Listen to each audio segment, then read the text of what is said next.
கிருபை செஞ்சிருக்காரு. இந்த மாதத்துல ஆண்டவர் என்னுடைய உள்ளத்துல, நான் ஜெபம் பண்ணிட்டு இருக்கும்போது என்னுடைய உள்ளத்துல ஆண்டவர் கொடுத்த ஒரு காரியம்,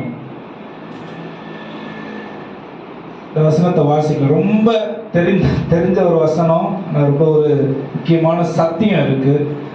அதனால அதை வாசிக்க கேட்கலாம். ஏசாயா 41:10. ஏசாயா 41ஆம் அதிகாரம் 10ஆம் வசனம். கவனிங்க. நீ பயப்படாதே, நான் உன்னுடனே இருக்கிறேன். திகையாதே, நான் உன் தேவன். நான் உன்னை பலப்படுத்தி உனக்கு சகாயம் பண்ணுவேன். என் நீதியின் வலக்கரத்தினால் உன்னை தாங்குவேன். ஆமென். இது ஏசாயா சொன்னாலும் ஒவ்வொரு வார்த்தையும் ஆண்டவர் முதல் இடத்துல வச்சுக்கிட்டு, God is directly speaking, நேரடியாக நான் நான் நான் நான் நான் அப்படிங்கிற மாதிரி ஒரு வார்த்தையை நமக்கு சொல்லுகிற ஒரு சூழ்நிலையை பார்க்க முடியும். ஆமென். ஹல்லேலூயா. ஆண்டவர் நம்முடைய வாழ்க்கையில கிறிஸ்தவ வாழ்க்கையை அப்படிதான் டிசைன் பண்ணியிருக்கார். எத்தனை பேர் நம்புறீங்க? ஆமென். நேரடியா நாம் தேவனோடு தொடர்புல இருந்தா உலகம் நம்மில தேவன் எப்படிப்பட்டவர் என்று பார்த்து அவர்களும் தேவனுடைய நேரடி தொடர்புக்கு வருவார்கள். ஆமென். அப்படிதான் ஆண்டவர் நம்மளை டிசைன் பண்ணியிருக்காரு. ஆமென். இப்ப ஒரு 3வது பேட்சா நான் பைபிள் சர்வே எடுத்துட்டு இருக்கேன். ஹாஸ்பிட்டல்ல முதல் குரூப் 40 பேர் இருந்தாங்க, 2வது ஒரு 7 பேர், 3வது ஒரு குரூப் இப்ப 56 பேர் இருக்காங்க. பைபிள் சபை 15 நிமிஷத்துல எப்படி முழு வேதாகமத்தையும் ஆதியாகமத்திலிருந்து வெளிப்படுத்தல் வரைக்கும் எப்படி முழு வேதாகமத்தையும் ஓவர்வியூ போல, ஒரு முன்னுரையை போல எப்படி சொல்ல முடியும் அப்படின்னு சொல்லி நர்சிங் ஸ்டூடெண்ட்ஸுக்கு எடுத்துட்டு இருந்தேன். அதில் நான் கற்றுக்கொண்ட ஒரு காரியம் என்ன தெரியுங்களா? தேவன் எப்படிப்பட்டவர், நமக்கு அவர் என்ன செய்கிறார், நம்மிடத்தில் அவர் என்ன எதிர்பார்க்கிறார், நாம் தேவன் எதிர்பார்க்கிற காரியங்களை செஞ்சா அவர் நமக்கு வைத்திருக்கிற ஆசீர்வாதங்கள் என்ன. இவ்வளவுதான் கிறிஸ்தவம். ஆமென். ஆதியாகமத்துல தேவன் அவருடைய வாசஸ்தலமும் நம்முடைய வாசஸ்தலமும் ஒன்றாய் இருந்தது. ஆமென். நம்முடைய மரணத்திற்கு பிறகு நித்திய ஜீவன். நித்திய ஜீவன்னா என்னது? மறுபடியும் நம்முடைய வாசஸ்தலமும் அவருடைய வாசஸ்தலமும் ஒரே இடத்துல இருக்கும். ஆமென். ஆண்டவர் நம்மளை படைச்சதே அதுக்காக தான், அவர் கூட இருக்கிறதுக்காக தான் உருவாக்கினாரு. மனுஷனை தவறிட்டான். கடைசியா உலகம் முடிஞ்சு, உலகத்திற்கு ஒரு நியாயத்திற்கு உலகத்திற்கு ஒரு முடிவு வரும்போது நாம் மாறும். we will share the same space. ஒரே இடத்தை நாம் தேவனோடு பகிர்ந்து கொள்ள போகிறோம். ஆமென். நம்ம பகிர்ந்துக்கிறதுல அவர் இடத்தை நமக்கு ஆதியாகமத்திலையும் அதான் செஞ்சாரு, இங்கேயும். அப்ப அவர் நமக்கு எல்லாவற்றுக்கும் எல்லாமுமா இருந்து, தலைமையா இருந்து, அப்படின்னா என்ன? அவர் சொல்றது மட்டும்தான் அங்க நடக்கும். ஆமென். அவர் சொல்றது மட்டும்தான் அங்க நிறைவேறும். அவர் சொல்றது மட்டும்தான் அங்க காரியங்கள் வாய்க்கப்படும். ஆமென். இது நாம் அப்படியே ஏற்றுக்கொண்டு நம்முடைய வாழ்க்கையில் பிரதிபலிப்பதற்காக தான் இருளில் வாழ்கிறவர்களுக்கு இந்த தேவனோடு இப்ப இந்த சூழ்நிலையில ஒரே நிலையில் வாழ்வதற்கு எப்படி காண்பித்து கொடுக்க வேண்டும் என்பதை நாம் வெளிப்படுத்த தான் ஆண்டவர் நம்மளை ரட்சித்திருக்கிறார். ஆமென். ஹல்லேலூயா. அதுக்கு தான் அவர் சொல்றாரு, இதெல்லாம் என்னுடைய கட்டளை. என்னுடைய கட்டளை என்னது? பயப்படாதே, கலங்காதே, நான் உன் தேவன். அப்புறம் என் நீதியின் வலக்கரத்தினால உன்னை தாங்குவேன், உனக்கு நான் சகாயம் பண்ணுவேன். இது யார் சொல்றது? எத்தனை பேர் இது அப்படியே 100க்கு 100 ஏற்றுக்கொள்றோம்? உண்மையா மனசாட்சியில கையை வச்சு சொல்லணும். அவர் சொல்லி வச்சுட்டு போவார். ஆனா ஏன் பயம் எனக்கு தான்? இன்னைக்கு 7 விஷயம் சொல்ல போனா எப்படி பயத்தை மேற்கொள்ள முடியும், 7 விஷயம் சொல்ல போனா எப்படி விசுவாசத்தை நாம் கடைபிடிக்க முடியும். ஆமென். ஹalleluya. சொல்லுங்க ஹalleluya. பயத்தை மேற்கொள்றதுன்னா யாரு வேணா அப்படி எதிர்த்து நிற்கலாம், அது கிடையாது. ஆமென். பயத்தை மேற்கொள்றது என்ன தெரியுமா? என் ஆண்டவர் எனக்காக என்ன செய்திருக்கிறாரு, என்ன செய்வாருங்கிறத நல்லா புரிந்து கொள்றதுதான் பயத்தை மேற்கொள்றது. ஹalleluya. எத்தனை பேர் புரியுது நான் சொல்றது? ஆமென். என் ஆண்டவர் யாருன்னு எனக்கு தெரிஞ்சா, வேதம் சொல்லுகிறபடி தெரிஞ்சா, நான் உலக செயல்பாடோட உலக கிரியை போல என்னுடைய கிரியை என் வாழ்க்கையில வெளிப்படாது. ஆமென். நமக்கு பேர் என்னது? விசுவாசிகள். இன்னைக்கு உங்களுடைய கவனத்தை நீங்க என்னாகமம் 13ஆம் அதிகாரத்திற்கு நேராக திருப்பிக் கொள்ளும்படி கேட்டுக்கொள்கிறேன். என்னாகமம் 13ஆம் அதிகாரம். இங்க ஒரு சம்பவம் நடக்குது. நான் அதுக்குள்ள நிறைய போல சொல்றதுக்கு நிறைய இருந்தாலும் அதுக்குள்ள என்னால் நிறைய போறதுக்கு எண்ணம் இல்லை. என்னாகமம் 13ஆம் அதிகாரம். மோசே என்ன பண்ற? வாசிங்க முதலாவது வசனம்.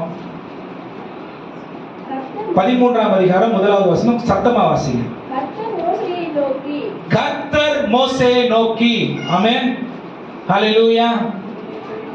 பக்கத்துல பார்த்து சொல்லுங்க, கிறிஸ்தவர்களா நம்ம மாறிட்டோம். சொல்லுங்க நல்ல சத்தமா, கிறிஸ்தவர்களா நம்ம மாறிட்டோம். கர்த்தர் சொல்றதுதான் நான் கேட்கணும். ஆமென். என்னை சுத்தி வர சத்தியத்தையோ சுத்தி வர சத்தத்தையோ நான் கேட்க கூடாது. கர்த்தர் சொல்றத கேட்கறதுக்கு தான் ஆண்டவர் என்ன பிரித்தெடுத்திருக்கிறார். அவ்வளவுதான் கிறிஸ்தவங்களுக்கு அனுமதி. ஆமென். பக்கத்துல பார்த்தா தேவனுடைய சத்தம் கேட்காது. தேவனுடைய சத்தத்தை கேட்டா பக்கத்துல நடக்கிறத பார்க்க மாட்டோம். ஹalleluya. எத்தனை பேர் நம்புறீங்க? என்னைக்காவது ஐயோ இவரு பெரிய கஷ்டத்துல என்ன பண்றது? ஆண்டவர் அப்படியே பார்க்கிறது இல்ல. வாசிங்க. கர்த்தர் மோசேயை நோக்கி. வாசிங்கம்மா. நான் இஸ்ரவேல் புத்திரருக்கு கொடுக்கும் என்னவா? நான் இஸ்ரவேல் புத்திரருக்கு கொடுக்கும் கானான் தேசத்தை நீ சுத்தி பார்த்துட்டு வான்னு சொல்றாரு. எதுக்கு போன்னு சொல்றாரு? எதுக்கு போக சொல்றாரு? எதுக்கு போக சொல்றாரு? சுத்தி பார்த்துட்டு வா, டூருக்கு போயிட்டு வான்றாரு. சுற்றி பார்த்து. வாசிங்கம்மா. நீ மனிதரை அனுப்பு, ஒவ்வொரு பிதாக்களின் கோத்திரத்திலும் ஒவ்வொரு பிரபுவாகிய புருஷரை அனுப்ப வேண்டும் என்றார். அப்ப 12 பேரை அங்க அனுப்புன்னு சொல்றாரு. ஆண்டவர் என்ன சொல்றாரு? கிளியரா இருக்கு. என்ன சொல்றாரு? நான் இஸ்ரவேல் புத்திரர்களுக்கு கொடுக்கும். இது வாக்குத்தத்தம். ஆமென். நான் உனக்கு கொடுக்கிற இடத்தை நீ போய் பார்த்துட்டு வா. ஹalleluya. ஹalleluya. ஆண்டவர் குழப்புகிற தேவனே இல்ல. ஆண்டவர் சுத்தி வளைச்சு பேசுற கடவுள் இல்ல. ஆண்டவர் அப்படியே ஒரு 10-50 வருஷம் அப்படி வெயிட் பண்ணி ஏதோ ஒண்ணு செய்யற தேவன் இல்ல. அவர் தீர்மானம் ஆதியாகமத்திலே ஒண்ணுதான், உலகம் தோன்றுவதற்கு முன்பாக ஒண்ணுதான், உலகம் முடிவதற்கு முன்பு முடியும் பொழுதும் ஒண்ணுதான். மனுஷனுக்காக தேவன் ஏற்படுத்தி வைத்த காரியங்கள் இது. ஹalleluya. நான் இஸ்ரவேல் புத்திரருக்கு கொடுக்கும் இடத்தை போய் சுற்றி பார்த்துட்டு வாங்கன்னு சொல்றாரு. அதுல 12 பேரை நீங்க ஒவ்வொரு கோத்திரத்திற்கு தலைவர்களாக இருக்கிற புருஷர்களை தெரிந்தெடுத்துக் கொள்ளுங்கன்னு சொல்றாரு. ஆமென். 12 ஆண்டவர் சொல்ற மாதிரியே மோசே செய்யறாரு. ஹalleluya. ஆண்டவர் சொல்ற மாதிரியே மோசே செய்யறாரு. இங்க பிரச்சனை என்னன்னா, மோசே 20 லட்சம் பேருக்கு மேல ஆட்களை வழி நடத்துகிற அன்னைக்கு இல்ல, இன்னைக்கு இல்ல, என்னைக்குமே இருந்த ஒரு பெரிய மெகா சர்ச் இந்த ஒரு சர்ச் தான். ஆமென். பெரிய சபையை வழி நடத்தக்கூடிய அந்த பொறுப்பை தேவன் யாருக்கு கொடுத்தாரு? மோசேக்கு கொடுத்தாரு. யோசுவா அப்புறம் காலேபு இவங்கெல்லாம் அவர் கூட இருந்த உடன் ஊழியர்கள். ஆமென். ஆண்டவர் என்ன சொல்றாரு? நீ போய் பார்த்துட்டு வா, ஏன்னா அந்த தேசத்தை நான் உனக்கு கொடுத்துட்டேன். ஹalleluya. பக்கத்துல பார்த்து சொல்லுங்க, வாக்கு பண்றது யாரு? நீ வாக்கு தத்தத்தை பார்க்காத, வாக்கு தத்தம் பண்றது யாரு அவங்கள பாரு. ஆமென். சும்மா வந்து இது நடக்கல, அது நடக்கல, இது முடியல, இது ஏன் இப்படி, அது இல்ல. வாக்குத்தத்தம் பண்றது யாரு? அத பார்க்கணும். இவங்க இவ்வளோ முரண்டு பிடிச்சாங்க, ஒரு ஆள் கூட போல, 2 பேரை தவிர. ஆனா வாக்குத்தத்தம் பண்ணவர் உண்மை உள்ளவரா இல்லையா? ஆமென். அப்ப நம்ம கையில தான் இருக்கு. முறுமுறுத்து எழுந்து போகிறதுக்கும் விசுவாசித்து சுதந்தரிக்கிறதும் யார் கையில தான் இருக்கு? ஆண்டவரே நீங்க பார்த்து, ஆண்டவரெல்லாம் பார்க்க மாட்டேன், உன்கிட்ட கொடுத்துட்டேன்னு சொல்றாரு. ஆமென். ஹல்லேலூயா. இப்போ வாசிக்கலாம் 26ஆம் வசனம், 27ஆம் வசனம் வாசிக்கணும். இந்த 12 பேர் போனாங்க, சுத்தி பார்த்தாங்க, வந்தாங்க, எல்லாம் பண்ணாங்க. இப்ப என்ன பண்றாங்க இந்த 12 பேரு? இருங்க, அதுக்கு முன்னாடி இன்னொரு வார்த்தை உங்களுக்கு சொல்றேன். 30ஆம் வசனம் வாசிங்க. அப்பொழுது காலேப் மோசேக்கு முன்பாக ஜனங்களை அமர்த்தி நாம் உடனே போய் அதை சுதந்தரித்துக் கொள்வோம். இதுக்கு பேர் என்னது? விசுவாசம். ஆண்டவர் பேர்ல இருக்கிற வார்த்தையின் மீது இருக்கிற விசுவாசம். நாம் உடனே போய் அந்த இடத்தை சுதந்தரித்துக் கொள்வோம் சொல்றாரு. 16ஆம் வசனம் வாசிங்க. தேசத்தை சுற்றி பார்க்கும்படி மோசே அனுப்பின மனிதரின் நாமங்கள் இவைகளே. நூனின் குமாரனாகிய ஓசேயாவுக்கு யோசுவாஸ் என்று மோசே பெயரிட்டிருந்தார். சரி, இந்த யோசுவா என்ன பண்றாரு?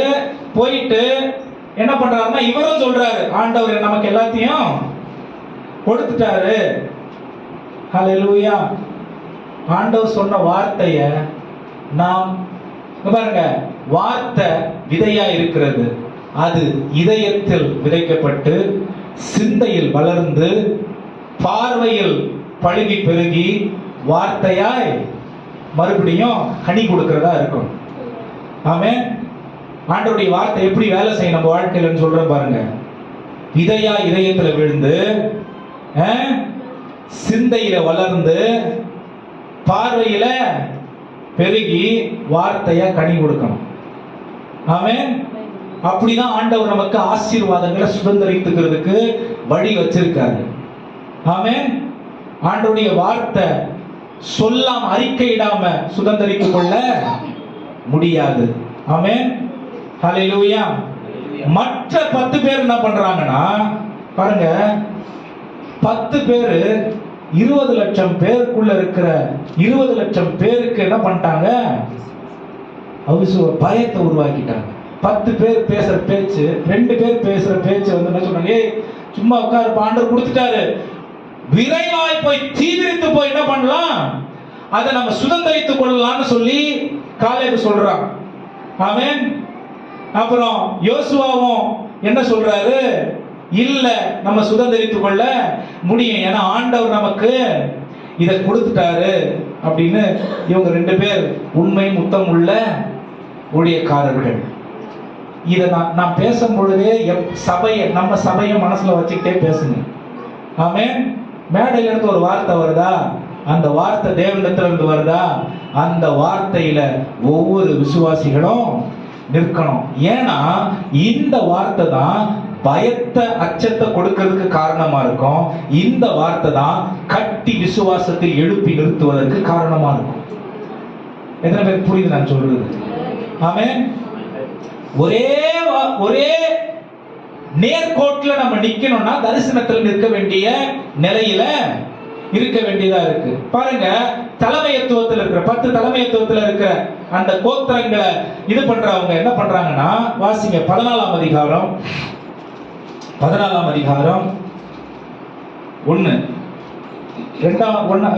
வசனத்துல இருந்து வாசிங்க. அப்பொழுது சபையார் எல்லாரும் கூக்குரலிட்டு புலம்பினார்கள்.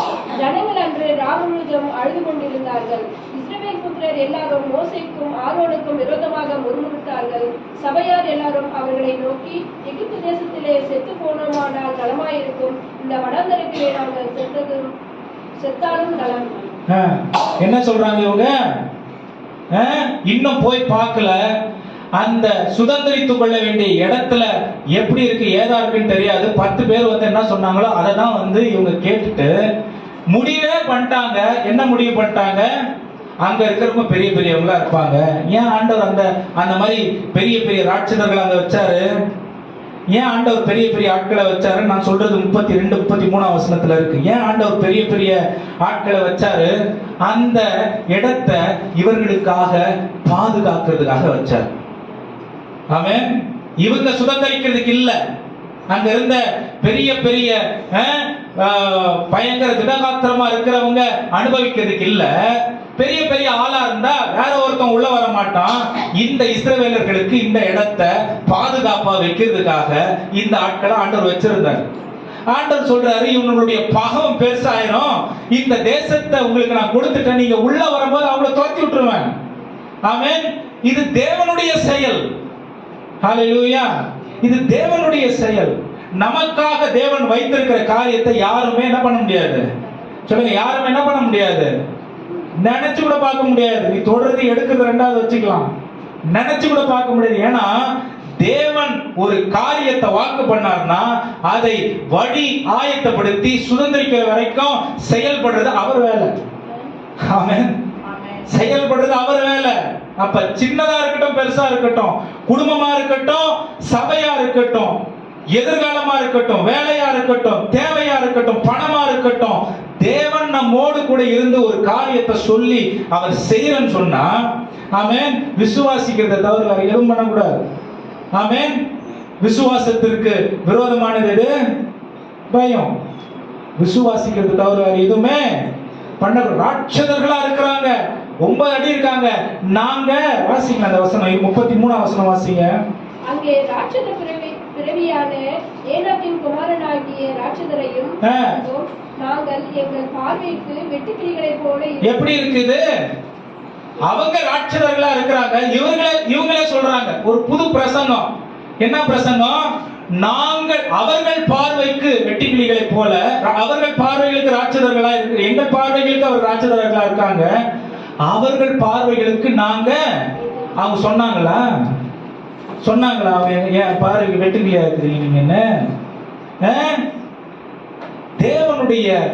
தேவன் மீது, அவருடைய வார்த்தை மீது கவனம் இல்லாமல், கவனம் உலகம் பக்கம் சிதறி போனா இப்படிதான் உலகத்தின் வார்த்தைகள் நம்மை சூழ்ந்து கொள்ளும். நான் விசுவாசத்தை பேசிக்கிட்டு இருக்கேன், வேற ஒன்னும் பேசல. ஆமென்.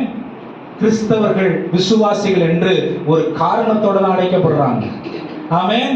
இந்த உலக சூழலோட நம்ம பின்னி பிணைஞ்சு உலகத்தின் செயல்பாடுகளோட நம்முடைய கிரியை இருக்கக்கூடாது.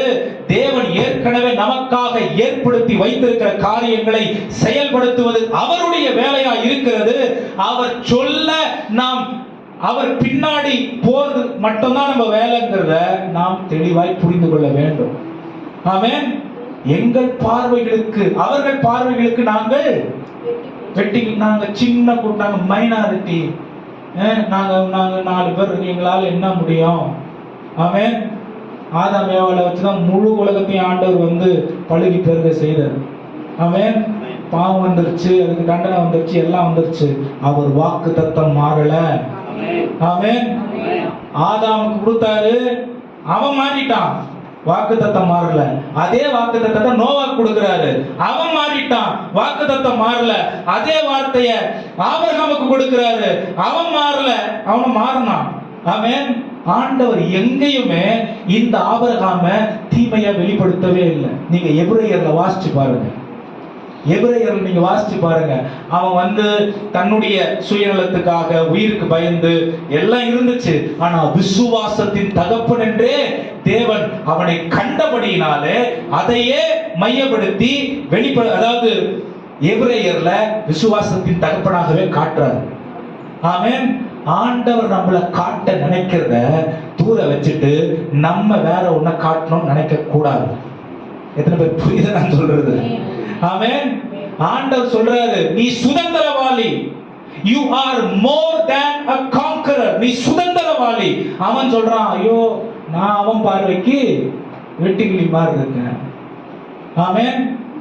ஆண்டவர் சொல்லாதத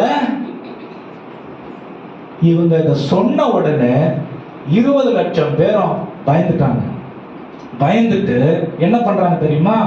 அவர்களுக்கு என்று ஒரு புதிய போதகரை ஏற்படுத்தணும்னு சொல்லி அவர்கள் மோசே, ஆரோன், அப்புறம் இந்த காலேப், இந்த யோசுவாக்கு விரோதமாக எழும்பி அவர்களை கல்லால் அடிப்பதற்கு கூட ஆயத்தமாகி விட்டார்கள்.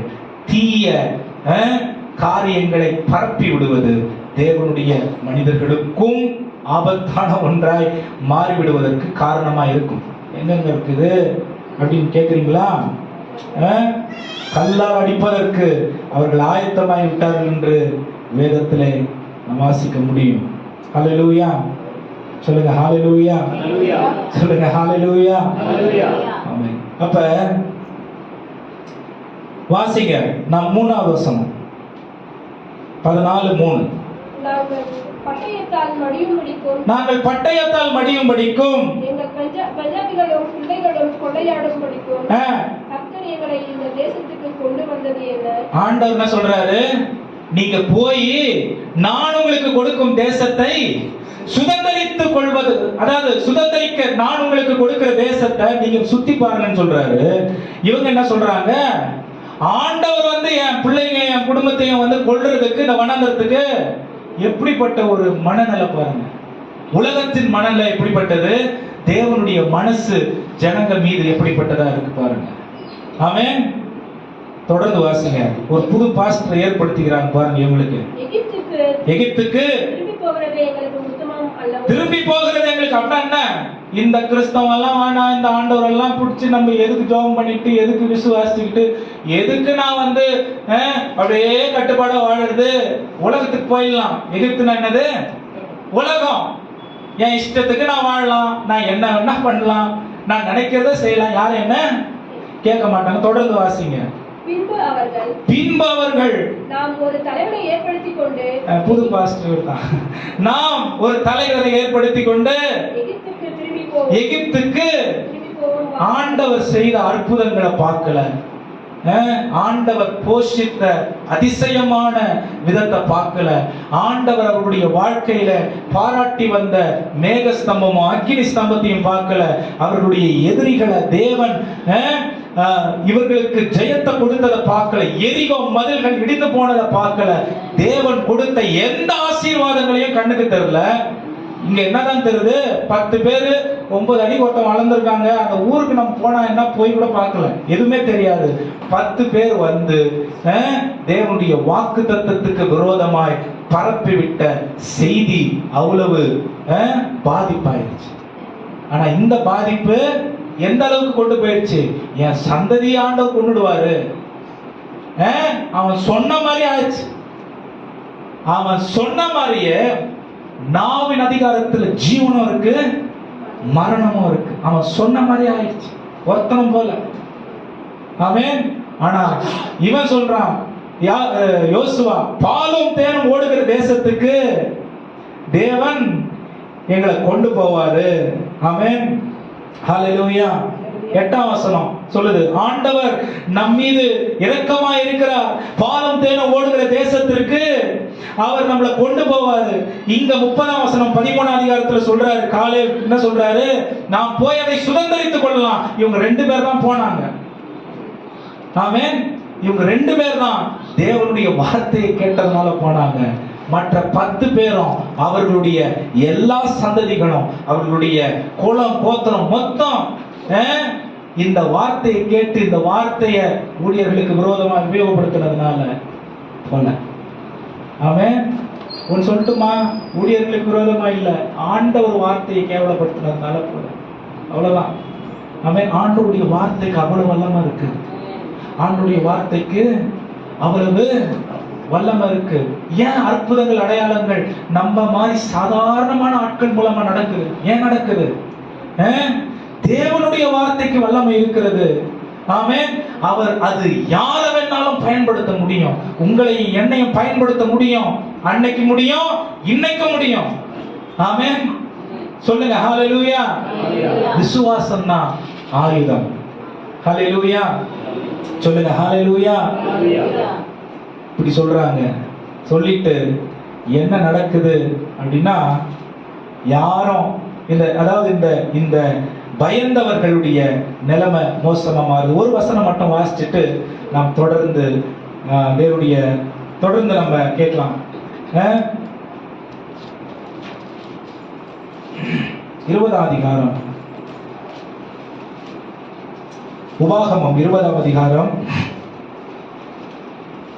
உபாகமம் 20ஆம் அதிகாரம்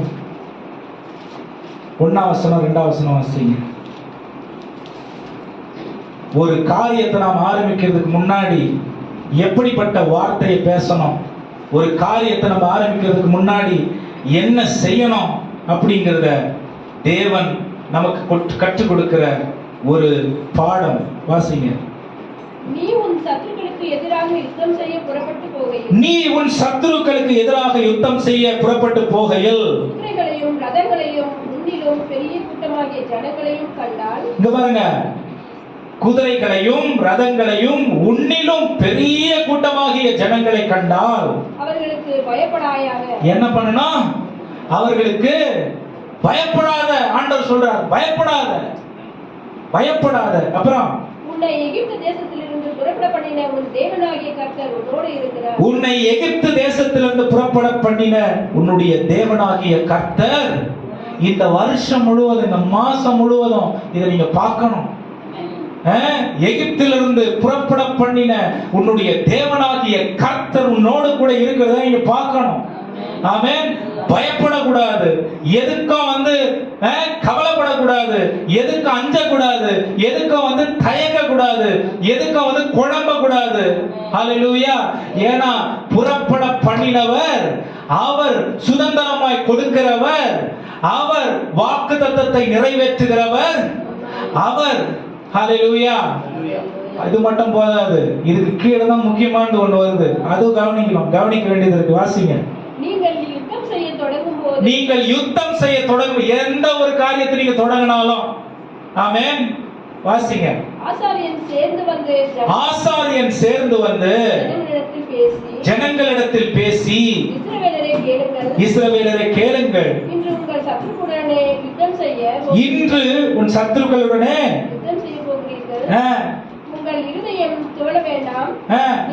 ஆசாரியர்கள் என்ன சொல்லணுமா? உங்களுடைய இதயங்கள் துவள வேண்டாம். நீங்கள் அவர்களை பார்த்து பயப்படவும் கலங்கவும் வேண்டாம். உங்களுக்காக உங்கள் சத்துருக்களோட யுத்தம் பண்ணவும் உங்களை ரட்சிக்கவும் உங்களோடு கூட போகிறவர் உங்கள் தேவனாகிய கர்த்தர் என்று சொல்ல வேண்டும். உங்களை ரட்சிக்கிறவர், உங்களுடனே கூட போகிறவர் உங்களுடைய தேவனாகிய கர்த்தர் என்று சொல்ல வேண்டும். ஆமென். இதுதான் பிரசங்கம். ஆமென். எந்த சூழ்நிலை வந்தாலும், எப்படிப்பட்ட நிலைமை இருந்தாலும், ஏன்னா பாருங்க, விசுவாசத்தை புரியாம விசுவாசத்துல வாழ முடியாது. விசுவாசத்தை அறிந்து கொள்ளாம விசுவாசத்துல நிலைத்து நிற்க முடியாது. ஹல்லேலூயா. ஜனங்க எதை அதிகமா கேட்கிறாங்களோ அததான். பாருங்க, குட்டி பாஸ்டர்ஸ் இங்க மோசே சொல்றாரு, எப்பா 20 லட்சம் பேரு, பெரிய பாஸ்டர் அவரு. ஆனா அவங்களுக்குள்ள ஒரு குட்டி பாஸ்டர் இருந்திருக்காங்க பாருங்க, என்ன மாதிரி பிரசங்கம் பண்ணியிருக்காங்க பாருங்க. இந்த காலத்துல இப்படிதான் இருக்கு, இந்த காலத்திலயும் இப்படிதான் இருக்கு. தலைமை போதகர்னு சொல்லுவாரு, முடிஞ்சு போன உடனே அங்க குட்டி பாஸ்டருங்க என்ன சொல்லுவாங்க, அவங்க ரொம்ப பெருசா இருக்காங்க, நாம் வெட்டுக்கிளிகளை போல இருக்கிறோம், அப்படியெல்லாம் விசுவாசமா வாழ முடியாது.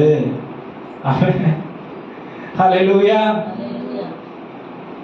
எப்படி இவங்களை ஒரு தீமைக்கு நேராய் ஊழியர்களுக்கு விரோதமாய் எழுப்பி கல்லடிக்கிறது கூட, கல்ல அடிச்சு கொள்றதுக்கு அளவுக்கு அவர்கள் திட்டமிடுகிற அளவுக்கு தீர்மானத்துக்குள்ள வந்துட்டாங்க. எங்கெங்க இருக்கு நீங்க பாட்டுக்கு சொல்லிட்டு போயிடுறீங்க. யாராவது கேட்டா என்ன பண்றீங்க? இந்த அதிகாரத்தை நீங்க முழுசா வாசிங்க. 14ஆம் அதிகாரத்தை நீங்க முழுசா வாசிங்க, அப்போ உங்களுக்கு தெரியும். ஹல்லேலூயா சொல்லுங்க. ஹல்லேலூயா. அப்ப ஆண்டவர் உலகத்தை ஜெயித்திருக்கிறார், பிசாசை ஜெயித்திருக்கிறார். அன்னைக்கு எகிப்து தேசத்துல ஆண்டவர் செய்த ஒரு காரியம், எகிப்து தேசத்தை எவ்வளவு பெருசா இருக்குன்னு காட்டுறதுக்கு இல்ல, தேவன் எகிப்து தேசத்தை விட எவ்வளவு பெரியவரா இருக்கிறார், இஸ்ரவேலர்களுடைய தேவன் எப்படிப்பட்டவரா இருக்கிறவர் என்று எகிப்து தேசம் அறிந்து கொள்ள வேண்டும் என்பதற்காக தான் இந்த பயங்கரமான 10 அற்புதங்கள், உலகத்தில் நடக்காத காரியங்கள் ஆண்டவர் நடப்பித்து காட்டினார். ஹல்லேலூயா சொல்லுங்க, ஹல்லேலூயா. எங்கெல்லாம் வேதம் சொல்லுகிறது. சாமுவேல் ஒரு இடத்துல பார்க்கிறார். சாமுவேல் ஆண்டவருடைய வார்த்தை கேட்கிறார். ஆண்டவரே, ஆண்டவருடைய சாமுவேலுடைய வார்த்தை ஒன்னும் கீழே விழவே இல்லையா. பிரசங்கம் பண்ணும்போது ஒரு வார்த்தை கூட கீழே விழலையா. இந்த ஜனங்க என்ன பண்றாங்கன்னா, சுத்தி அக்கம் பக்கத்துல பாக்குறாங்க. அக்கம் பக்கத்துல பார்த்து, அவங்களுக்கெல்லாம் ராஜா இருக்காங்க, இவங்களுக்கெல்லாம் ராஜா இருக்காங்க, எங்களுக்கு மட்டும் ஏன் ராஜா இல்லை? ஆமென். சாமுவேல் வருத்தப்படுறாரு. கடைசி நியாயாதிபதி, முதல் தீர்க்கதரிசி வருத்தப்படுறாரு. ஆண்டவர்கிட்ட போய் சொல்றாரு, என்ன ஆண்டவரே, நீங்க நடத்தி வந்த ஜனமுடைய வார்த்தையை அப்படியே நான் சொல்லி உங்களுடைய வழிநடத்துதல் படி இந்த ஜனங்களை நான் நடத்துறேன். ஆனா ஜனங்களுடைய மனநல என்னது? அவங்களுக்கு ராஜா இருக்காங்க, எங்களுக்கு ராஜா வேணும். ஆண்டவர் என்ன தெரியுமா சொல்றாரு? எப்பொழுதெல்லாம் ஜனங்கள் ஊழியர்களுக்கு விரோதமாக எழுப்புகிறார்களோ அது தேவனுக்கு விரோதமாக எழுப்புகிற மாதிரின்னு இந்த இடத்துல காண்பிக்கிறார். என்ன சொல்றாரு? சாமுவேலே, இந்த ஜனங்க ஒன்ன தள்ளல, என்ன தள்ளிட்டாங்க. ஆமென். இது இந்த சாமுவேல் அப்படி நினைச்சுக்காதீங்க. ஆமென். தேவனுடைய வார்த்தைக்கு மாறாய் எது எழுப்பி வந்தாலும், யார் மூலமா எழுப்பி வந்தாலும், எந்த சூழ்நிலையில அது எழுப்பி வந்தாலும், ஆமென், அது தேவனுக்கு விரோதமாய் எழும்பி நிற்கிறதற்கு பொறுப்பா இருக்கிறது. பாருங்க, நல்ல தேவன் எந்த சூழ்நிலையிலையும் நமக்கு கெட்டதே செய்யாத தேவன். அவர் வானான்னு எப்படி புறக்கணிக்க முடியும்? எப்படி முடியும் தெரியுமா? அவர் வார்த்தையில் விசுவாசம் வைக்காதிருக்கும் பொழுது அவரை புறக்கணிக்க முடியும். அவர் சொன்னதை நிறைவேற்றுவாரா நிறைவேற்ற மாட்டாரான்னு சொல்லி நான் ஒரு முயற்சி எடுத்து நான் ஒரு காரியத்தை செய்யறேன் பாருங்க, அப்ப தேவனுடைய அந்த அதிகாரத்தை நான் சந்தேகிக்கிற மாதிரி இருக்கு. 11ஆம் அதிகாரம், பாபேல் கோபுரம். ஆண்டவர் சொல்றாரு, நீ பழுகி பெருகி பூமியை நிரப்பு, பூமியை ஆண்டு கொள்ளுன்னு சொல்றாரு. அவங்க என்ன பண்றாங்க? நமக்கும் நம்ம குடும்பத்துக்கும் இப்படி ஒண்ணு கட்டலாம். ஆண்டவர் சொல்றாரு, நீ இப்படி பழுகி பெருகுன்னு. அவங்க என்ன சொல்றாங்க? நமக்கும் நம்ம குடும்பத்துக்கும் இப்படி ஒரு கோபுரத்தை கட்டலாம், அது வானத்துக்கு நேரம் எட்டட்டும், பார்க்கிறவங்க எல்லாம் நோவாவின் சந்ததி எப்படிப்பட்ட ஞானிகளா இருக்கிறாங்கன்னு. ஆண்டவருடைய வார்த்தை என்னது? நான் சொல்றதை நீ செய். இவங்களுடைய எண்ணம் என்னது? நான் செய்யறேன், நீ அதை ஆசீர்வதி. ஆமென். ஆண்டவர் என்ன பண்ணிட்டாரு? சரி, நீ ஆசீர்வாதமா இரு. ஒரே பாஷை பேசுறதுனால தான் நீ இவ்வளவு பண்ற, நீ ஆசீர்வாதமா இரு. நீ பேசுற பாஷை உன் பக்கத்துல இருக்கும் புரியாது. அதுக்குதான் தெலுங்கு, கன்னடா, மலையாளம் அது இதுன்னு வந்துருச்சு. ஆமென். இன்னைக்கு பாஷை சண்டை போட்டுக்கிறாங்க எல்லாம். ஆமென். அது சாபம், ஆசீர்வாதம் இல்லை. ஹல்லேலூயா. கிறிஸ்தவர்களாய் விசுவாசிகளாய் இருக்கிறவர்களுக்கு தேவன் சொல்லுகிறதை அப்படியே கீழ்ப்படுகிறது தான் தேவன் எதிர்பார்க்கிற ஒரு காரியம். ஹல்லேலூயா. வேகமா இந்த காரியங்களை கவனத்தில் வைங்க. பயம் இந்த ஜனங்களுக்கு தங்களுக்கென்று ஒரு தலைவரை ஏற்படுத்தி மறுபடியும் எங்க போறதுக்கு ஆயத்தமாயிட்டாங்க. 11ஆம் அதிகாரத்துல 4ஆம் வசனத்துல, நாம் ஒரு தலைவரை எங்களுக்காக ஏற்படுத்தி கொண்டு மறுபடியும் எகிப்துக்கு போயிடலாம். ஹல்லேலூயா. ஆமென். எகிப்துக்கு போயிடலாம். உண்மை உத்தமுள்ள ஊழியர்களா இருக்கிற மோசே, ஆரோன், காலேபு, இந்த யோசுவா என்ன பண்றாங்க? தங்களுடைய வஸ்திரத்தை கிழித்து அவர்கள் முகம் குப்புற விழுந்து அழுறாங்க. ஏன் அப்படின்னா, யோசுவா காலேபு வார்த்தையை இவங்க கேட்கலையேன்னு இல்ல, ஆண்டவர் வாக்கு பண்ணின இந்த வாக்கு தத்தத்தை ஜனங்க பார்க்கலையே அப்படின்னு. ஆமென். ஹல்லேலூயா. தேவனுடைய சபையும் தேவன் அப்படிதான் வச்சிருக்காரு. ஆவிக்குரிய இஸ்ரவேலர்களாய் நாம் இருக்கிறோம். ஆவிக்குரிய சபையை வழிநடத்துவதற்கு தேவன் ஊழியர்களை வைத்திருக்கிறார். ஆமென். இந்த ஆவிக்குரிய இஸ்ரவேலர்கள் கானான் தேசத்தை சுதந்தரிப்பது தேவனுக்கு பிரியம், தேவனுடைய திட்டம். ஆனால் எகிப்து உள்ள வருவதற்கு நிறைய காரணம் இருக்கு. காரியங்கள் இருக்கு. ஏன்னா எகிப்து நம்மளை சுத்தி இருக்கு.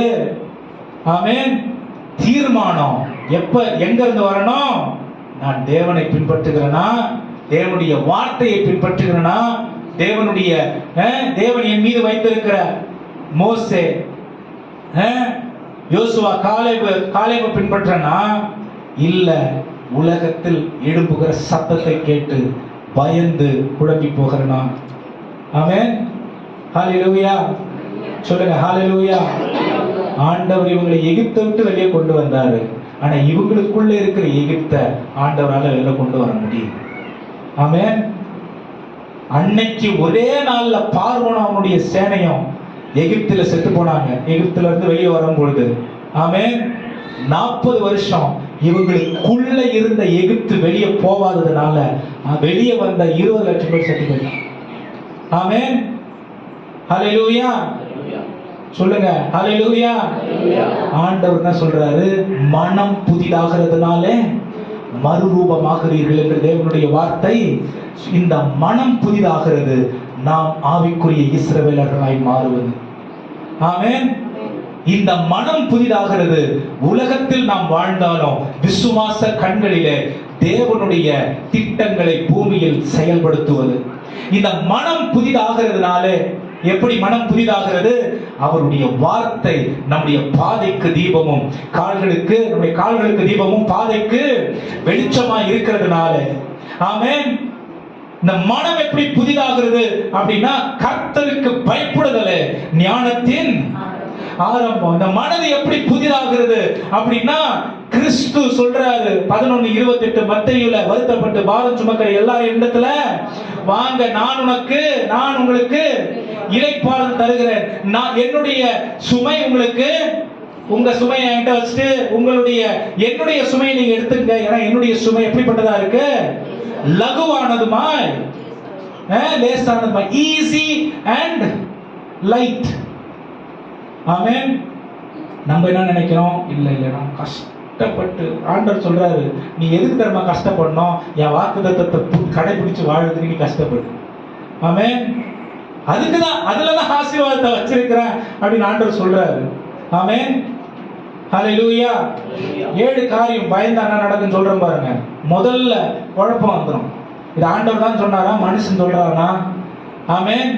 ஆண்டவர் தான் எனக்கு வாக்குத்தத்தம் கொடுத்தாரா, எகிப்துல இருந்து ஆண்டவர் தான் கொண்டு வந்தாருன்ற வரைக்கும் போயிட்டாங்க. மறுபடியும் நம்ம முதல்ல இருந்து ஆரம்பிக்கலாம். மறுபடியும் எகிப்துக்கு போயிடலாம். அங்கேயாவது நல்லா சாப்பிட்றதுக்கு கொஞ்சம் அடிமைப்படுத்தினாங்கன்னா சாப்பிட்றதுக்கு ஏதோ கிடைச்சது. 3 வேளை சாப்பிட்டு தூங்கி அப்படியே அடிமைத்தனத்துல செத்து போயிடலாம். குழப்பத்திலேயே அவங்க வாழ ஆரம்பிச்சிட்டாங்க. ஆமென். ஆண்டவர் தெளிவா வாழ நம்மளை அழைக்கிறார். ஹல்லேலூயா. அவர் சொல்றாரு பாருங்க, நீ 11 நாள்ல இப்படி நடந்து போயிடலாம். எகிப்து, அதாவது கானான் தேசத்துக்குள்ள நடந்து போயிடலாம். ஆனா நீ அப்படி நடந்து போக கூடாது. ஏன்னா நீ எங்கெல்லாம் சுத்தி போறியோ அதெல்லாம் உன் கால் படுகிற இடமெல்லாம் உனக்கு நான் சுதந்திரமா கொடுப்பேன்னு சொல்றாரு. ஹல்லேலூயா. அது ஆண்டவர் செஞ்சாரு. இவங்க எங்கெல்லாம் சுத்தி நடந்து இங்க அலசடிப்பட்டு போராடி போனாங்களோ, எங்கெல்லாம் நடந்தாங்களோ அது அவர்களுக்கு சுதந்திரமாய் மாறினது. ஆமென். யோசுவா முழு மனசா இதை எப்படி நான் பங்கிட்டு கொடுக்கிறது அந்த எண்ணத்துல போயிட்டான். காலேபு இதை நான் எப்படி சுதந்திரிக்கிறதுன்றதுல போயிட்டான்.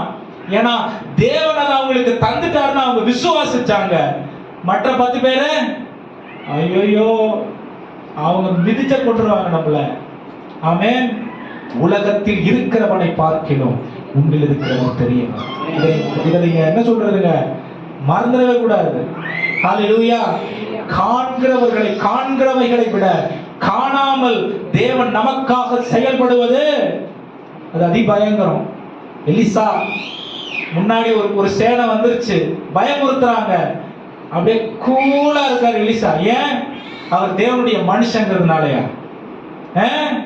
அவருக்கு தெரியும் அவர் யாரால அழைக்கப்பட்டு யாரால நடத்தப்படுகிற தேவனா இருக்கிறது, மனுஷனா இருக்கிறாங்க. ஆமென். கூட இருந்தவனுக்கு தெரியல, கூட இருந்தவன் மைண்ட் எப்படி இருக்கு, கூட இருந்தவன் மனநிலை என்னது, ஐயோ இவ்வளோ கிஃப்ட் எடுத்துட்டு வந்து திரும்ப அப்படியே எடுத்துட்டு போறாங்களே, கிஃப்ட் கொடுக்க மாட்டாங்களே. கிறிஸ்தவம் வெறும் கிஃப்டா, அரிசியா? gift கொடுக்க மாட்டாங்களே. கேயாசி பாருங்க, அவனுக்கு குஷ்டரோகம் வந்துருச்சு. அவனுடைய சந்ததி தான் இன்னைக்கு வரைக்கும் அந்த இதுல இருந்து, அந்த சாபத்துல இருந்து மீளலன்னு சொல்றாங்க. ஆனா இந்த எலிசா என்ன சொல்றாரு? ஆண்டவரே, அவனுடைய மனக்கண்களை தர அவனுடைய திருப்பி பார்த்த ஆடு பயந்துட்டான். ஆமென். உலகத்தில் இருக்கிறவரை பார்க்கிறோம், உன்னில் இருக்கிறவர் பெரியவர். ஆமென். ஆண்டவர் யுத்தம் பண்ணி நீங்க பார்த்ததில்ல. இந்த வருஷம், இந்த மாதம் தைரியமா பயப்படாம அவருக்காக நின்று பாருங்க. அவர் உங்களுக்காக யுத்தம் செய்து அவர் எப்படிப்பட்டவர் என்று காண்பிப்பார். ஹல்லேலூயா. நம்முடைய போராயுதம் மாம்சத்தோடும் இரத்தத்தோடும் அல்ல.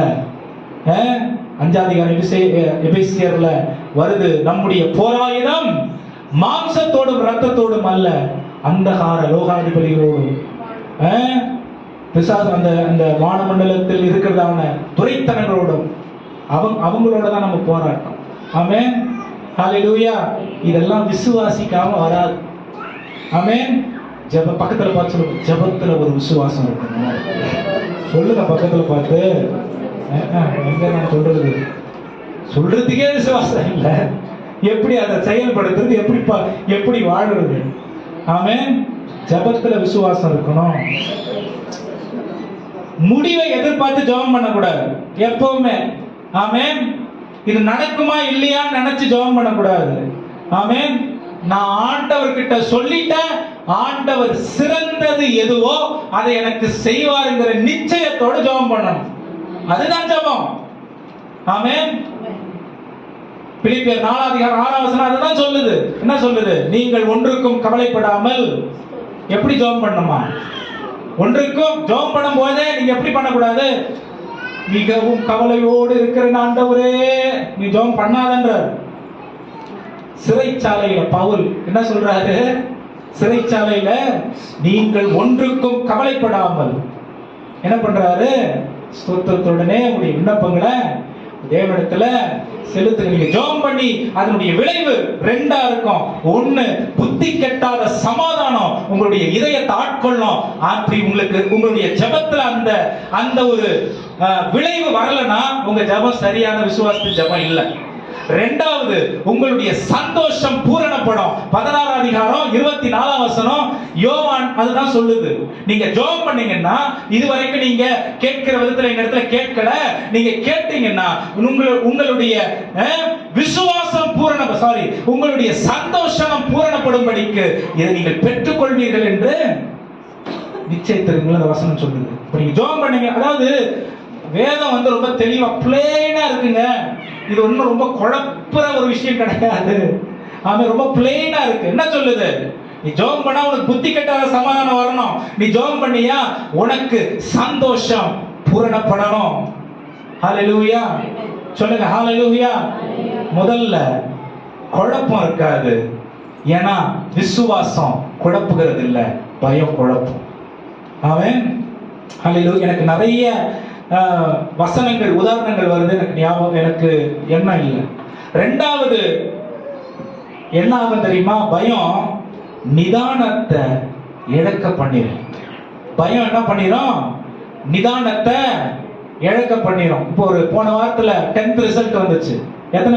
எத்தனை அப்பா அம்மாவுக்கு இதயம் இருக்க வேண்டிய இடத்துல இல்ல? பிள்ளைகளுக்கு பயமாகுதோ இல்லையோ, அப்பா அம்மா ரிசல்ட் கால் எத்தனை பேர் தரையில் நிக்கல? விசுவாசம் நம்மள உறுதியான அரணை போல நிக்க வைக்கும். பயம் நிதானத்தை இழக்க வச்சார். ஆமென். கர்த்தரை பற்றும் விசுவாசம் நம்மிலே நிதானத்தை இழக்க வைக்க அது நம்மளை சுத்தி என்ன வேணா நடக்கட்டும். ஆமென். மூணாவது, பயம் ஆசீர்வாதங்களை கால தாமதமாக்கிறோம். ஆமென். ஆசீர்வாதங்களை கால தாமதமாக்கிறோம். ஏன் கால தாமதமாக்கிறோம்? இப்ப என்னத்த கானானுக்குள்ள போறது? இப்ப எகிப்துக்கு போயிடலாம். அப்புறம் மறுபடியும் கொஞ்ச நாள் ஆன பிறகு மோசே மாதிரி யாருன்னா அனுப்புவாரு ஆண்டவர். அப்புறம் திருப்பி நம்ம கானானுக்கு வரலாம். ஏன்னா இந்த சந்ததி செத்து போயிடும். நான் கொடுக்குறேன்னு சொல்லிட்டு அவர் கொடுத்துருவார், அவ்வளவுதான். ஆமென். பயம் ஆசீர்வாதங்களை காலதாமதமாக்கிறோம். ஆமென். பயம் நம்மளை என்ன வாக்கிறோம்? முடமாக்கிவிடும். ஆமென். முடமாக்கிவிடும். இப்ப சில பாம்பு எல்லாம், அந்த கட்டுவிரியன் பாம்பு எல்லாம் இருக்குல்ல, அது கடிச்சிச்சுன்னா என்ன ஆகுமா சொல்லுங்க? கடிச்சா என்ன ஆகுமா? அங்கங்க இந்த கால் வராம போயிருது, கை வராம போயிருது எல்லாம் சொல்றாங்கல்ல. எது? அது அவர்களை முடமாக்கிறது. பயம் விஷம் மாதிரி. ஆமென். பயம் விஷம் மாதிரி. அது நம்முடைய வாழ்க்கையை முடமாக்கி விடும். ஹல்லேலூயா. ஆண்டவர் நமக்கு பயத்தின் ஆவியை கொடாமல் எப்படிப்பட்ட ஆவியை கொடுத்திருக்காரு?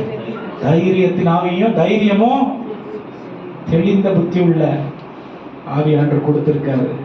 ஆமென். பயம் விஷம் மாதிரி, பயப்படக்கூடாது எதுக்கும். அப்புறம் ஐந்தாவது என்ன பண்ணுமா? பயம் it destroys creativity.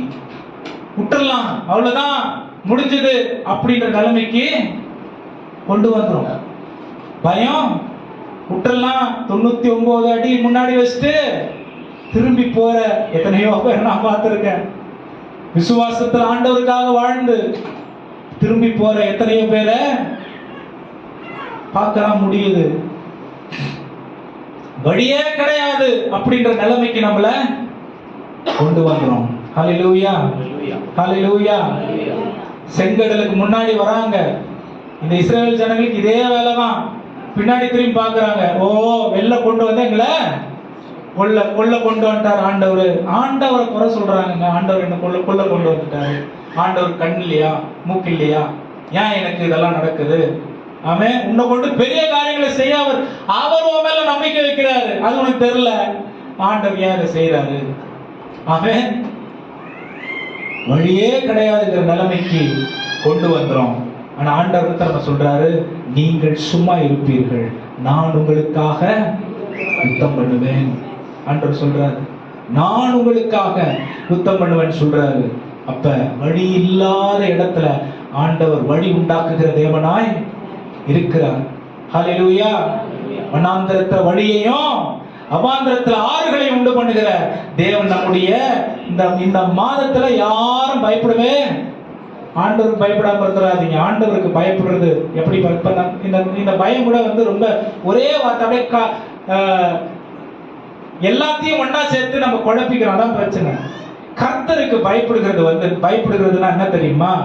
அவருக்கு கொடுக்க வேண்டிய ஸ்தானத்தை அவருக்கு சரியா கொடுத்துறது தான் கர்த்தருக்கு பயப்படுறது. ஆமென். அவருடைய ஸ்தானத்தை அவருக்கு நம்ம சரியா கொடுத்துட்டா அவருடைய வேலை அவருடைய ஸ்தானத்துல இருந்து நம்முடைய வாழ்க்கையில பூரணமா செஞ்சிருவார். ஆமென்.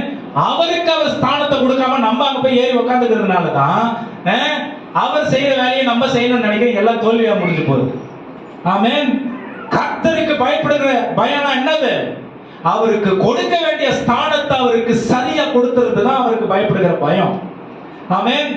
To give reverence to God and give him the rightful place. என் வாழ்க்கைக்கு தலை அவர்தான்.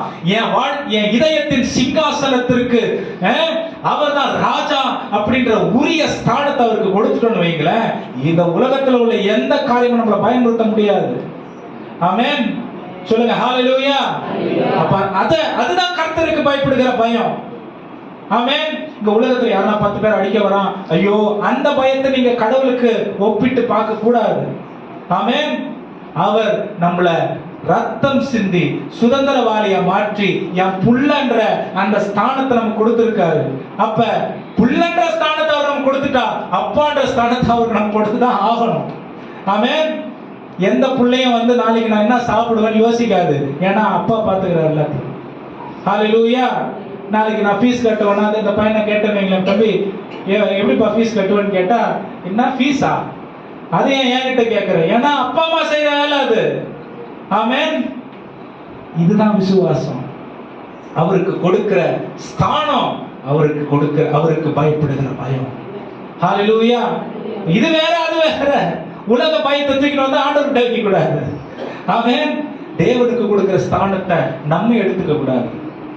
நம்ம இருக்க வேண்டிய இடத்தை உலகத்துக்கு கொடுத்துட கூடாது. எத்தனை பேர் புரியுது நான் சொல்றது? இதெல்லாம் தெரியாம நம்ம எவ்வளவு கவலைப்பட்டுக்கிட்டு, எவ்வளவு போராடிக்கிட்டு, கஷ்டப்பட்டுக்கிட்டு, ஆண்டவரே இந்த கண்களை திறந்தருளுவீராக. ஆமென். வழியே இல்லைங்கிற மாதிரி ஆயிரும். ஆறாவது என்ன தெரியுமா? கர்த்தருடைய சத்தத்தை கேட்க முடியாத அளவிற்கு செவிகள் அடைக்கப்பட்டுரும். பயம் ஆண்டுடைய சத்தத்தை கேட்க வைக்காது, ஆண்டுடைய வாக்குத்தத்தத்துல நடக்க வைக்காது. பயம், உலகத்தில் இருக்கிற பயம், உலக மனிதர்களை பார்த்து இருக்கிற பயம், வாக்குத்தத்தத்தின் மீது கண்கள் போவாது. ஆமென். அந்த காலத்துல அந்த சூழ்நிலையில் இருக்கிற சூழ்நிலைக்கு மேல கண்ணு போயிடும். ஆண்டவருடைய கிரியைய, ஆண்டவரை பயப்படாதுன்னு சொல்றது காதுல விழாது, நீ திகையாதுன்னு சொல்றது காதுல விழாது, நான் உனக்கு சகாயம் பண்ணுவேங்கிறது காதுல விழாது. என்ன அதுக்கு மேல என்ன விழும்? இன்னைக்கு என்ன நடக்குமோ, நாளைக்கு என்ன நடக்குமோ, ஓவர் திங்க் பண்ணி வாழ்க்கையை டெஸ்ட்ராய் பண்ணிடக்கூடாது. அவன் யோசிக்கிறது, பைபிள் சொல்றது யோசனைகள் அவர் பெரிய. நம்ம பாட்டெல்லாம் பாடணும், பாட்டோட நிற்கிறது வாழ்க்கையில. சரி, ஆமென். ஆண்டவருடைய சத்தத்தை அது அமைதல் ஆக்கிரும். என்ன தெரியுமா பண்ணோம்? அது இன்னும் அதிகமாய் பிசாசனுடைய கிரியைக்கு வழிவகுத்துரும். பயம் பிசாசனுடைய கிரியைக்கு இன்னும் அதிகமாய் வழிவகுத்துரும். ஹல்லேலூயா சொல்லுங்க, ஹல்லேலூயா. ஆனா விசுவாசம் பிசாசை ஜெயிக்கிற ஜெயம், பெரிய ஆயுதம். ஹல்லேலூயா. பிசாசை ஜெயிக்கிற ஆயுதம். ஆமென். யோபு முதல்ல கொஞ்சம் அப்படி விசுவாசத்தின் தகப்பன் தான், கொஞ்சம் சந்தேகப்பட்டான். வரிசையா வரானுங்க பாருங்க, வரிசையா வந்து இதை பண்ண, நீ அதை பண்ண, நீ இப்படிதான், நீ அப்படிதான். ஒரு அட்டாக் ஓபன் பண்ண உடனே மொத்தமா வருது, பேக்கேஜா வருது. ஆமென். ஆனா ஆரம்பத்துல அவனுடைய நிலைமை எப்படிப்பட்டதா இருந்தது? கர்த்தர் மீது அவருடைய கண்கள் இருந்து 41 அதிகாரத்துல ஆண்டவருடைய சத்தத்தை கேட்டோடனே வாயை மூடிக்கணும். நீ ஃபர்ஸ்ட் வாயை மூடிக்க, நான் உனக்கு செய்யறேன்னு உடனே எழுந்ததெல்லாம் ரெட்டத்தனையா ஆண்டவர் கொடுத்துட்டேன். ஹல்லேலூயா. விசுவாசம் எழுந்ததையும் கூட என்ன சொல்றதுங்க, பெற பண்ணோம். பயம் இருக்கிறதெல்லாம் என்ன பண்ணிடும்? ஒன்னெல்லாம் பண்ணி விட்டுரும். ஹல்லேலூயா. கடைசியா தேவனுடைய மேலான கிரியைய, இயற்கைக்கு அப்பாற்பட்ட தேவனுடைய கிரியைய பார்க்க முடியாம பண்ணிரும் பயம். ஹல்லேலூயா. மார்த்தாள் மரியாள் என்ன பண்றாங்க? நீ கொஞ்சம் முன்னாடி வந்திருந்தா என் சகோதரர் செத்துருக்க மாட்டான் ஆண்டவரே. ஆண்டவர் சொல்றாரு, இப்பவும் ஒன்னும் கெட்டு போகல. அந்த அம்மா சொல்லுது, மறுபடியும் என்ன சொல்லுது? ஆமாமா, நீங்க வரும்போது உம்முடைய கடைசி நாள்ல என்ன நடக்குது? உயிர்த்தெழ வைக்க முடியும். ஆண்டவர் சொல்றாரு, உனக்கு புரிய மாட்டேதுமா, உனக்கு புரியவே மாட்டேது. நான் என்ன பண்ண போறேன், நான் யாரு, உனக்கு புரிய மாட்டேங்குது. அப்புறம் சொல்றாரு, லாசருவே, வார்த்தையில் வல்லமை உள்ள தேவன். அவர் வார்த்தையில தான் வாக்கு தத்துவத்தை கொடுத்தாரு. அவர் வாக்கு தத்துவத்தை நிறைவேற்றுகிறது யாருடைய வேலை? யார் வேலை? நம்ம வேலை இல்லை, அவர் வேலை. நம்ம வேலை என்னது? விசுவாசிக்கிறது. ஹல்லேலூயா. நம்ம வேலை என்னது? விசுவாசிக்கிறது. ஹல்லேலூயா. அப்ப பயத்தினால விசுவாசம் பூரணப்படாது. விசுவாசத்தினாலே பயம் அகன்று போகும். விசுவாசத்தினாலே பயம் அகன்று போகும். நான் தான் பெரிய சாட்சியம். ஒரு பாட்டு பாடணும்னா அப்படியே எனக்கு வேர்த்து ஊக்கம். வெளியே மழை வந்தாலும் எனக்குள்ளேயும் மழை வந்துட்டே இருக்கும். என் சட்டெல்லாம் நனைஞ்சு போகும். ஒரு பிரசங்கத்துக்கு அப்படி நடுங்குவேன் நான். ஆமென். ஹல்லேலூயா. ஒரே ஒரு கிளாஸுக்கு 1 மணி நேரம் ஓரியன்டேஷன் எடுக்கிறதுக்கு, ஸ்பிரிச்சுவல் டிசிப்ளின் ஓரியன்டேஷன் எடுக்கிறதுக்கு டைம் கொடுத்தாங்க. இன்னைக்கு 12 பேர் எங்க டிபார்ட்மெண்ட்ல ஒர்க் பண்றாங்க. அதிகமா பைபிள் ஸ்டடி நடத்துற ஆள் நான் தான். ஆமென். எந்த ஒரு பெரிய முக்கியமான வசனத்தின் அடிப்படையில் இருக்கிற ஒரு காரியமா இருந்தாலும் நான் இல்லைன்னா தான் வேற ஆளை தேடுறாங்க. ஆமென். இது பெரிய பெருமையா இல்ல, இது என் தேவன் பேர்ல இருக்கிற விசுவாசம். ஆமென். இந்த வார்த்தையில இருக்கிற விசுவாசம். ஒரு இனாகுரேஷன்ல 5 நிமிஷம் பேசுற டைம் கிடைச்சது. அதுக்கப்புறம் ஒரு வாரம் மெசேஜஸ் காட்டுற இந்த வேற யாரெல்லாம் கிடையாது, பாஸ்டர் சூசையுடைய வைஃப் தான். பாஸ்டர் எங்கேயும் போயிடாதீங்க தயவு செய்து, வேற யாருக்கும் இந்த மாதிரி கிளாஸ் வந்து என்னால் கொடுக்க முடியல. வெறும் 4th இயர் ஸ்டூடெண்ட்ஸ், அப்புறம் 2nd year student, 3rd year students, தொடர்ந்து வேற எதுவும் கிடையாது. வேத வசனத்தை பத்தி மட்டும் நான் கவுன்சிலிங் பத்தி டீச் பண்ண சொன்னா கூட நான் பண்றது இல்லை. ஏன் அப்படின்னா கவுன்சிலிங் டீச் பண்றதுக்கு 10 பேர் இருக்காங்க. வசனத்தை டீச் பண்றது என்னுடைய முதன்மையான வேலை நான் நம்புறேன். ஆமென். இந்த 2 வருஷம் ஒரு 400 பிள்ளைகளை என்னால் கொஞ்சம் கொஞ்சமா அவங்க கிட்ட பேசி இப்போ தனியா அவங்களுக்கு வியாழக்கிழமையில ஒரு சர்வீஸ் ஆரம்பிக்கிறதுக்கு ஆண்டவர். ஆமென். ஏன் இதெல்லாம் நான் சொல்றேன் அப்படின்னு சொன்னா, ஒரு ரொம்ப பயந்த இந்த வேதத்துல சொல்றது பாருங்க, கிடியன் போய் ஒளிஞ்சுக்கிட்டு அந்த மாதிரி ஒரு நிலைமையை வச்சுங்க. அதோட ஒரு 10 மடங்கு மோசமான நிலைமை வச்சுங்களேன். ஏன் பயம் அப்படின்னா, என்ன குறிச்சு எனக்கு இருந்த தாழ்வு மனப்பான்மை அப்படி. ஆமென். இப்ப நான் என்னை பத்தி யோசிக்கிறதே இல்லை. ஏன் யோசிக்கிறது இல்லை? இந்த கண்ட்ரோல் இங்க இல்ல, இந்த கண்ட்ரோல் அங்க இருக்கு. ஆமென். கிறிஸ்தவர்களா இருக்கிற ஒவ்வொருடைய கண்ட்ரோல் சுவிட்ச் எங்க இருக்கணும்? அங்க இருக்கணும். அவர் சொன்னா நான் செய்யணும், அதான் விசுவாசம். ஆமென். இது ஏன் சொல்றாரு? அது எனக்கு தேவையில்லாத விஷயம். ஆமென். இது ஏன் நடக்கணும்? நான் ஏன் பண்ணணும்? அது தேவையில்லாத விஷயம். அவர் சொல்றாரு நீ செய். ஆமென். விளைவுகள் அவர் பார்த்துப்பாரு. வாழ்க்கையை ஆசீர்வதிப்பது அவரால நிச்சயமா நடக்கிறத நான் பார்க்க முடியும்.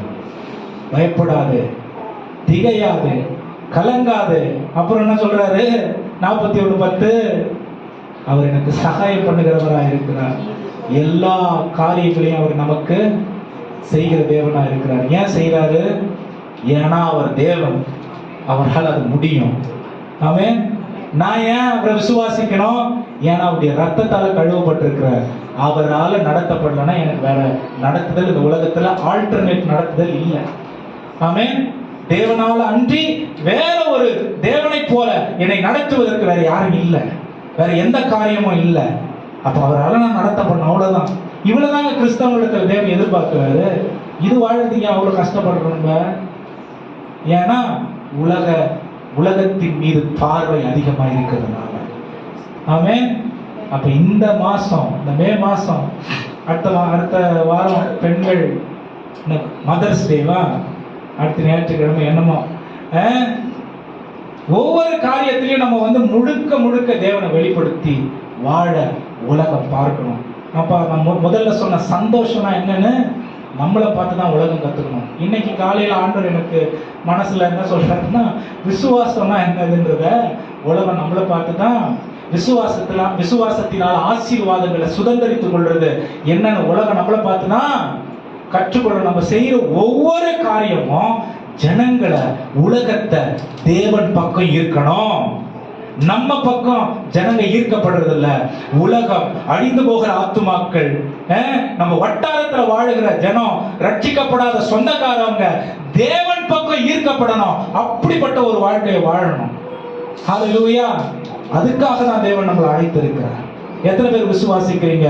ஆண்டவர் அந்த மாதிரி ஏற்கனவே மாத்திட்டாரு. ஆமென். ஒரு ஆமென் கூட இல்லை. இதுதான் உங்க நம்பிக்கை. ஆமென். மறுபடியும் நான் மறுபடியும் கேட்கிறேன். போன வாரம் என் ஃப்ரெண்டு வந்திருந்தான்னு கேள்விப்பட்டேன். எனக்கு ரொம்ப வருத்தமாயிடுச்சு ஒரு விஷயத்தினால. எத்தனை அல்லேலூயா சொல்லியிருப்பான்? அல்லேலூயா சொல்லனா ஒரு எத்தனை அல்லேலூயா சொன்னாங்க. அதாவது நான் அங்க இருந்தாலும் எனக்கு விஷயம் ரொம்ப, நான் சபை மேல ரொம்ப அக்கறையா இருக்கிறதுனால தேவையில்லாத காரியங்கள் இங்க விட முடியாது. எத்தனை பேர் நம்புறீங்க ஆண்டவர் என்னதான் இந்த உலகத்துக்கு வெளிச்சமா வச்சிருக்காரு? ஒவ்வொருத்தரும் இந்த மனநிலையில விசுவாசத்தோட தேவனுக்காக வாழ்ந்து பாருங்க. ஆண்டவர் உங்களை கொண்டு பெரிய காரியங்களை கரங்களை தட்டி தேவனுக்கு மகிமை